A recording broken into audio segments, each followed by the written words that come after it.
la noticia. Los requisitos para ser asambleísta en Ecuador se debaten en el Pleno de la Legislatura. Para analizar este tema y conocer un poco más de lo que abordan los diputados, hemos invitado hoy al abogado Rafael Ollarte. Él es profesor de Derecho Constitucional. Abogado Ollarte, buenos días y bienvenido. Buenos días, don Carlos. Un placer estar con usted, con todos los amigos de Radio City. Abogado Ollarte, la Asamblea Nacional debatirá este proyecto, está debatiendo ya este proyecto de enmienda a la Constitución que cuenta con un dictamen favorable de la Corte Constitucional.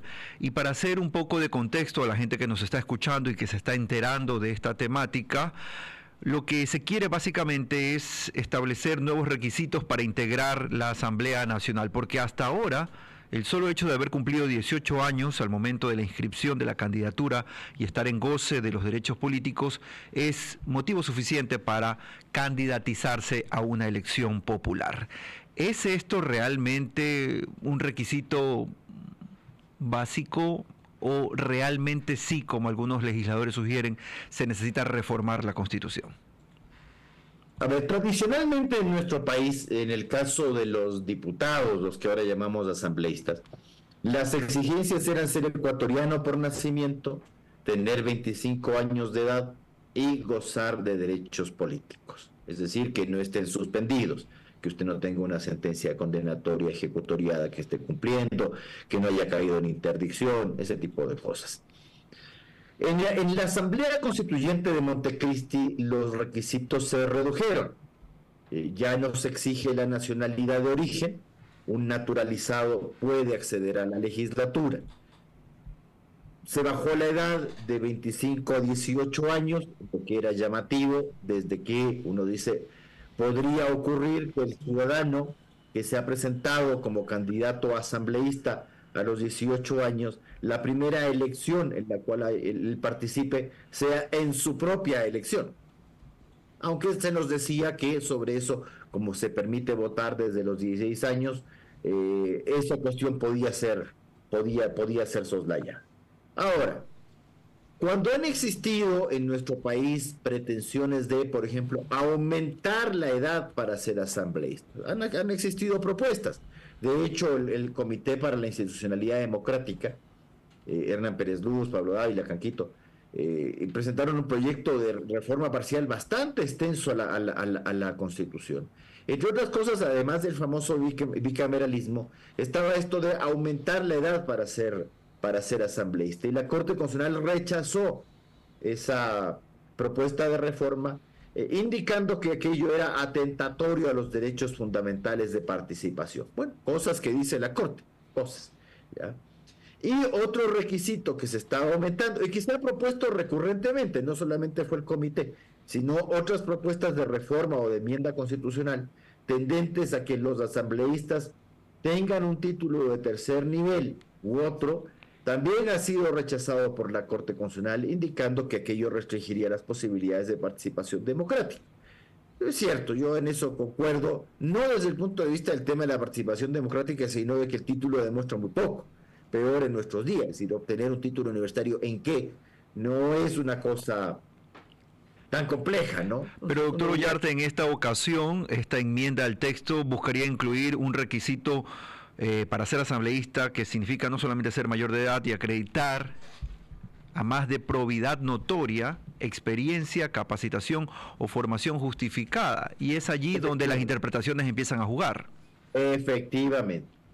Le comentaba lo anterior porque siempre me pareció bastante curioso que una Corte Constitucional que ha sido muy rígida, con requisitos con los cuales no estaba de acuerdo, pero pese a que no estaba de acuerdo eran muy claros, porque si yo le digo a usted título universitario de tercer nivel, le queda claro que es título universitario de tercer nivel, al menos eso, es decir, no tengo duda de cuál es el requisito, es decir, cuando yo le digo a usted 25 años o le digo 18 años, nos queda clarísimo cuál es el requisito. Si yo le digo a usted ecuatoriano, bueno, le queda clarísimo que un colombiano, venezolano, brasileño no puede ser, es decir, que un extranjero no puede serlo.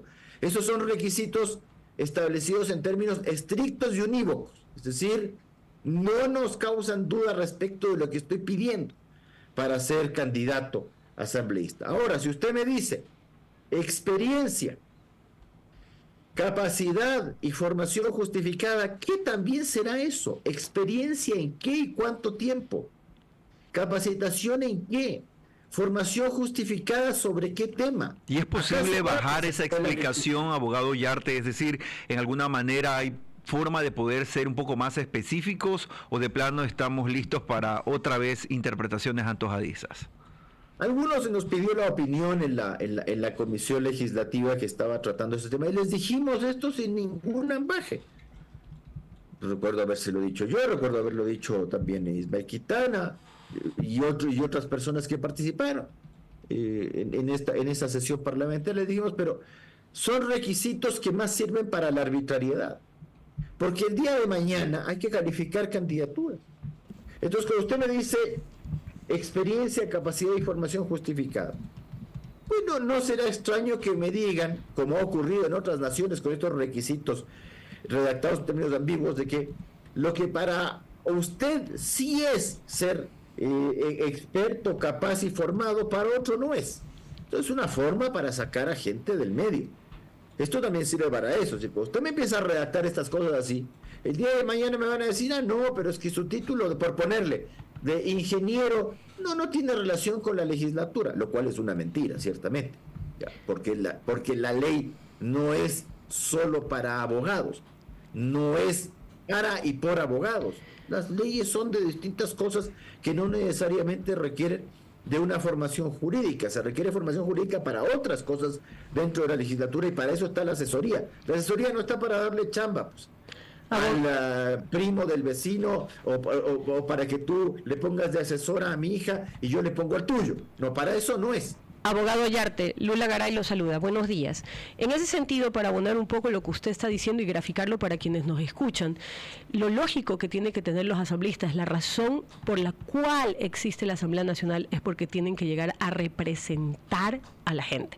Y entiéndase que no solo los abogados representan, no solo los ingenieros representan, pero aquí, si bien es cierto lo que usted dice, que la capacidad en qué o ser probo, que a mí lo que realmente me preocupa es quién o quiénes van a emitir ese certificado. Sí, tal vez sea la visa gringa, digo yo, el certificado de probidad, debe ser eso. Pero recordemos que aquí exigimos probidad notoria para varios cargos.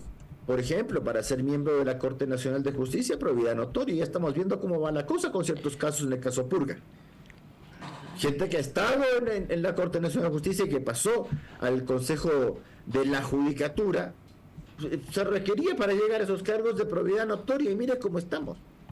O los temas estos de capacidad y formación justificada, son requisitos que se agregaron en la ley para ser miembro del Consejo de Participación Ciudadana y vea cómo nos ha ido, pues, con eso de probidad notoria, capacidad y formación justificada para ser miembro del Consejo de Participación Ciudadana.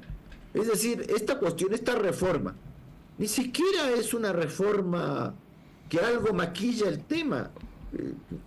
Es una cuestión que en realidad a mí lo que me preocupa es que, bueno, si usted me pone eso y yo digo que cualquier cosa es capacidad y cualquier cosa es formación, prefiero eso a que el día de mañana empiece el Consejo Electoral, como ha ocurrido en otros países, a descalificar candidatos para sacarse a un adversario político del medio que tal vez sirva de algo, a través del subterfugio de decir no es experto, la capacidad no es suficiente y no ha justificado la formación que se requiere. Es decir, esa clase de expresiones que son el todo y la nada sirven para eso.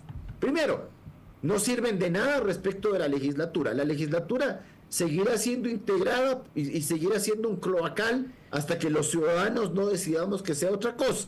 Se lo digo sin ningún ambaje. Pero que esta cuestión de poner requisitos que no son claros y que sirven para otra cosa, como ha pasado en Bolivia, como ha pasado en Nicaragua, como ha pasado en otras naciones, para sacarte a la gente, para que esa gente no pueda participar, yo no estoy en lo absoluto de acuerdo. Y se los manifestamos bastantes personas que fuimos a esa comisión. Ahora, si la gente, el público, el ecuatoriano, el ciudadano, se va a creer que porque usted ponga en la Constitución de que el asambleísta debe ser probo, debe ser capaz y debe ser formado y con eso ya estuvo, bueno, bonito, por eso estamos como estamos. Queremos agradecer al abogado Rafael Ollarte, él es especialista en Derecho, profesor de Derecho Constitucional, analizando en esta mesa las posibilidades de cambio en los requisitos que la Constitución establece para elegir asambleístas. Debemos recordar también que esta será una decisión no para esta elección del 2025, sino para la siguiente, puesto que los tiempos no van a dar para los dos debates requeridos, con alrededor de un año de diferencia. Por eso no será aplicada para el 2025, cuando los ecuatorianos elegiremos a un presidente de la República y 151 asambleístas, por si no lo recordaba, 14 más de los que existen ahora.